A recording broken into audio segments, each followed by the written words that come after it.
Now, Tyler the Creator is currently experiencing one of the harshest realizations any artist can face: the reality of the audience he built. If you've been on social media these last few days, you've probably seen Tyler the Creator's name getting dragged all over the timeline. A lot of people still don't understand what's actually happening right now, because this isn't just about a couple old tweets resurfacing. It's not even about a disrespectful comment section. It's really about what happens when your own fan base, the one that made you famous, grows into something you can no longer control. And Tyler is in the middle of that fire right now. In this video, I'm not only going to recap the drama, but I'm also going to show you guys why this moment is actually terrifying for any artist, but especially a black artist with a massive non-black audience, and why Tyler might be living through the exact consequences he spent the last decade trying to avoid. Now, Tyler the Creator is a name or face I think almost everybody recognizes by this point. He's been in the music game for over 15 years, ever since the early Odd Future days, back when he was loud, rebellious, and unapologetically weird. And over that time, he's gone on to build one of the most loyal and cult-like fan bases in modern music. However, that same fan base is now at the center of a major dilemma. Tyler has been in serious hot water these last few days, and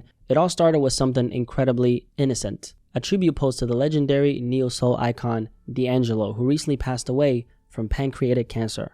Tyler put up a heartfelt post honoring his legacy on Instagram, and instead of treating it with the seriousness it deserved, a portion of his fan base flooded the comments asking when he was going to drop music, and essentially saying things completely unrelated to the tribute, and they weren't acknowledging the loss. They weren't even present in the moment with him. Tyler eventually turned the comment section off, and that's when the situation took a turn, because shortly after he liked a tweet on Twitter that said, and I quote, "Tyler's fanbase hates black music despite Tyler himself having a very deep love and appreciation for it. Nigga has Charlie Wilson, Erykah Badu, and DJ Drama, etc. collaborations, and they still refuse to engage with black art on any meaningful level. Very cannibalistic." So the tweet was basically saying Tyler's own fanbase benefits from black culture because that's what he is. He's black and he's a product of it, right? But they don't actually respect or engage with black culture itself. In other words, they love Tyler's aesthetics, his personality, his influence, but not the actual roots of the art he comes from. And right after liking it, Tyler fired back with a tweet of his own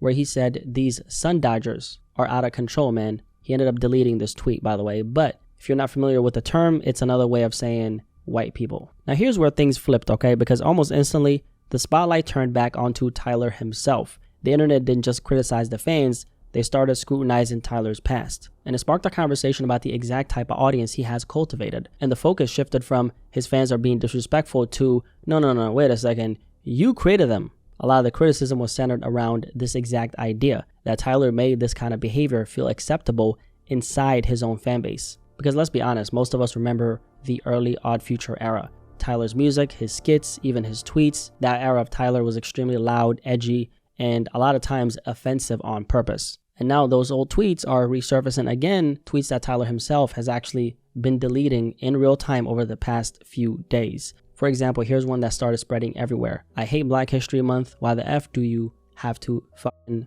separate niggas still?" Now, there are a bunch of other tweets that people started digging up, but that's just one that ended up going super viral. So that's where the tone of the conversation changed completely, right? Now, Tyler has faced this type of backlash before, but this time, I think this one is definitely different because for the first time, the outrage wasn't just about what he said in the past. It was directly tied to the people he speaks to right now. It wasn't just Tyler's fan base are being disrespectful. It became, no. This is actually your fault. That Tyler didn't just attract this kind of audience, he helped shape them. Through the early Odd Future era, the shock value, the edgy jokes, the reckless tweets, people are now arguing that Tyler normalized this behavior in his fan base that made it feel acceptable to laugh at black pain, to mock black issues, to consume black culture without ever truly respecting it or trying to understand it. And let's be real, Tyler's fan base has always been majority white, especially in the early Odd Future era. 90% of his audience back then was young white males who were chronically online, who loved that edgy, chaotic energy he was giving them.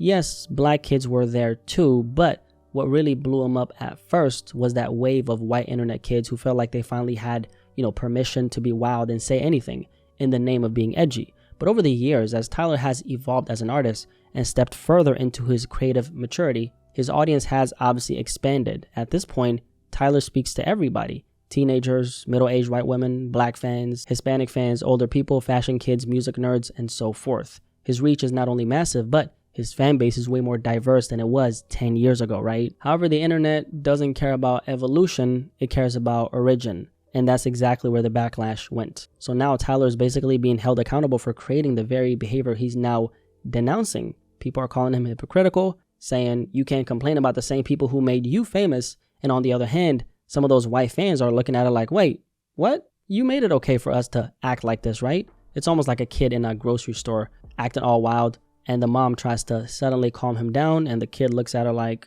calm down, this is how you raised me. Except for the fact that these aren't 8-year-olds. These are people between, I would estimate, 20 and 26 years old at this point, maybe 18, 24, 26, somewhere there, if I had to make a rough estimation, right? Some of them have literally grown up on Tyler since 2011. They were 12-year-olds laughing at the edgy Odd Future era, and now they're fully grown adults. However, still wired the same exact way, and that's what's being exposed right now. So Tyler is now being forced to face the reality that's a very big part of his own creation. But at the same time, this isn't something he can fully control, right? These are real individuals making their own decisions about how they choose to show up, regardless of whether Tyler contributed to shaping that behavior during his younger years. The truth is, Tyler is 34 years old as of today, right? He's not the same man he was back then when Odd Future first blew up. He's evolved into something far more intentional, thoughtful, and artistically refined. Because like many black artists, Tyler didn't just make music. He became an entry point into black culture for an entire generation. And at the same time, he became a home for black kids who never felt like they fit anywhere. Too black for the white kids and too white for the blacks. Earl Sweatshirt said that once.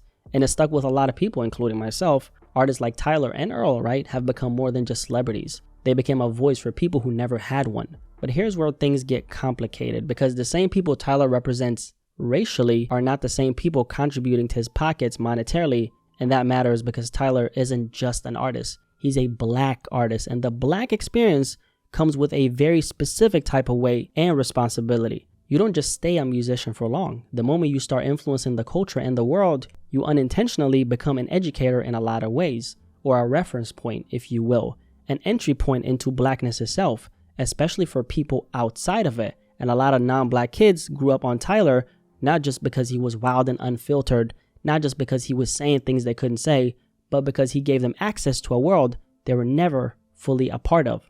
But that's where things get a little bit blurry, right? Because in Tyler's early years, his entire identity was built on, I don't care, I can say whatever I want. And when you build your brand on that, you naturally remove the boundaries for the people supporting you, and people stop knowing what's satire and what's an actual reflection of how you view your own people, right? And once that line is gone, they stop treating it like art and start treating the way you move like permission. And to Tyler's own flaw, I don't think he fully understood the weight of that back then. He was just being himself. He wasn't trying to be a cultural ambassador.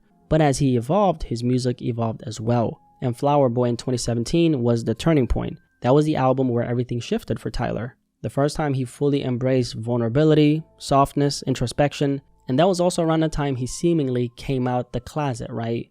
With lines like, I've been kissing white boys in 2004. It marked the beginning of a whole new era. One where Tyler became the embodiment of the same freedom he once used to mock. And that's something a lot of artists struggle with. You lean into something early on to stand out, and you attract people who fall in love with that version of you. But later, when you grow and evolve, mature, a part of your audience refuses to come with you on that journey. So now the question becomes, to what extent should Tyler be held accountable for cultivating an audience like this in the first place? That's a question I have to you, because he doesn't really have the authority to control how they show up. That part of his fan base, in my opinion, is a virus he's never going to be able to fully contain. How I look at it is, at the end of the day, it comes down to the individuals who made the decision not to grow with him. And I genuinely believe a big portion of his audience, even if they'll always call themselves fans, will never actually evolve with him. They'll most likely permanently stay stuck in that era they discovered him in. Meanwhile, Tyler himself evolved far past their pace and far past their expectations. And in 2025, it's clear he's not even remotely the same person he was back then. So, we literally change as human beings on a day-to-day basis. Our habits change, our mindset changes, our identity shifting every single second, even our bodies on a cellular level, right? And Tyler's evolution as an artist has shifted completely from where he started. And he obviously knows that. But to his own right, he refuses to be caged into a version of himself he's already outgrown. And the truth is, Tyler is never going to be able to fully escape the accusations tied to the fact that he once mocked his own people back then, right? Even if you looked at it as he was trolling, or if you looked at it as he was hateful, doesn't really matter, right? At the end of the day, he helped lower the boundary for how far his own fans felt like they could go. And the reality is that is a part of his story, history now. No matter how uncomfortable that past may look in hindsight, at some point you still have to face the reality of your own creation, even if you're no longer that person anymore, right? And no matter how much criticism he continues to get, I truly believe this is a battle Tyler will always have to fight. And the only real way to fight it, if you ask me, is not by debating the internet, which he's obviously not doing right now, but it's by firmly reminding the world and himself that he is not the same man he once used to be. If you